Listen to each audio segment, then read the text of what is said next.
Hi friends, അപ്പോൾ ഇന്ന് നമ്മൾ ഞായറാഴ്ച രാവിലെ തന്നെ കുറച്ച് സാധനങ്ങളൊക്കെ വാങ്ങാനുണ്ടായിരുന്നു. ആദ്യം നമുക്ക് പലചരക്ക് കടയിലിട്ട് പോകണം. അപ്പോൾ അതിന് വേണ്ടിയിട്ടുള്ള പോകാനായിട്ട് നമ്മൾ ഇറങ്ങിയിട്ടുണ്ട്. അപ്പോൾ നമ്മൾ ശിവക്കുട്ടിനെ ഇപ്പോൾ കൊണ്ടുപോകുന്നില്ല കേട്ടോ. അപ്പം നമ്മൾ 3 പേരും കൂടി വരികയാണ്. നമ്മുടെ ഈ റോഡുണ്ടല്ലോ നല്ല സ്മൂത്താണ്. നമുക്കൊരു ഇടവഴിയായിരുന്നു, പൊളിഞ്ഞ് കിടക്കുമായിരുന്നു. പക്ഷേ ഇലക്ഷൻ പ്രമാണിച്ച് ഇപ്പോൾ ഈ റോഡ് നല്ല അടിപൊളിയാക്കിയിട്ടിരിക്കുന്നതുകൊണ്ട് തന്നെ പോകാൻ നല്ല സുഖമാണ്. അപ്പോൾ നമ്മൾ മാർക്കറ്റിൽ എത്തിയിട്ടുണ്ട്. അപ്പോൾ നമ്മുടെ കട ഇതാണ്. ഇത് നമുക്ക് ഫ്രണ്ട് വശത്ത് മറ്റ് സ്റ്റേഷനറി ഐറ്റംസും പുറകിൽ നമ്മുടെ വർഷങ്ങളായിട്ടുള്ളൊരു വിലക്കുറവിൽ കിട്ടുന്ന ഒരു കടയാണ് നമുക്ക് പറക്കോടിൻ്റെ കട. നമ്മുടെ വണ്ണഞ്ചേരിയിലെ സ്പെഷ്യലാണ് കേട്ടോ ശരിക്കും പറഞ്ഞാൽ. അപ്പോൾ എല്ലാവരും കൂടുതലും ഇവിടെയാണ് കൂടുതലും കച്ചവടം നടക്കുന്നത്. കാരണം വില ഭയങ്കര കുറവായിരിക്കും. അപ്പം നമ്മളിത് വന്നപ്പോൾ കുറച്ച് ആൾക്കാരൊക്കെ ഉണ്ടായിരുന്നു. പിന്നെ നമ്മൾ അവിടുന്ന് സാധനങ്ങളൊക്കെ വെയിറ്റ് ചെയ്ത് വാങ്ങിച്ചുകൊണ്ട് വന്നേ. പിന്നെ കുറേ നേരം അവിടെ ഇരുന്നിട്ടാണ് കേട്ടോ വന്ന് ഇങ്ങോട്ടൊന്നും വരാൻ പറ്റിയത്. കാരണം നല്ല ആളും തിരക്കുമായിരുന്നു.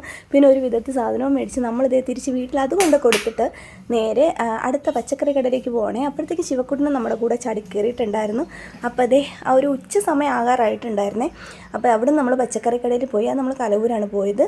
അപ്പോൾ കലവൂരിൽ നിന്ന് നമ്മൾ പച്ചക്കറി സാധനങ്ങളൊക്കെ വാങ്ങിച്ച് മാർക്കറ്റിൽ നിന്ന് ഇറങ്ങുകയാണ്. നമ്മൾ തിരിച്ച് മണ്ണഞ്ചേരിക്ക് പോവുകയാണ്. വരുന്ന വഴി മുഴുവൻ കലവൂര്, നമുക്ക് അങ്ങ് അറ്റം തൊട്ട് ഈ കലവൂര് സ്ഥലം കഴിയുന്നത് വരെ മുകളിൽ ഇങ്ങനെ ആ തോരണങ്ങളൊക്കെ ഉണ്ടായിരുന്നേ. അതെന്തോ അമ്പലത്തിൽ ഉത്സവമാണ്, അതാണ്. പിന്നെ ഇവിടെ നമ്മൾ ഫുഡ് കഴിക്കാൻ കയറിയതാണ്, മന്തി കഴിക്കാൻ കയറിയാണ്. പക്ഷേ ആ കടയിൽ മന്തിയുടെ ക്വാണ്ടിറ്റി ഭയങ്കര കുറവായിരുന്നേ. അപ്പോൾ അതിനെ ചൊല്ലി നിതിൻ അതിനെക്കുറിച്ച് എന്തൊക്കെയോ വഴക്കല്ല, നമ്മൾ ആ കാര്യങ്ങളൊക്കെ ചേട്ടനോട് കുറേ നേരം സംസാരിച്ച് പിന്നെ എങ്ങനെയൊക്കെയോ അവിടെ നിന്ന് അതും കഴിച്ച് നമ്മൾ തിരിച്ച് വീട്ടിലോട്ട് പോകുന്നു.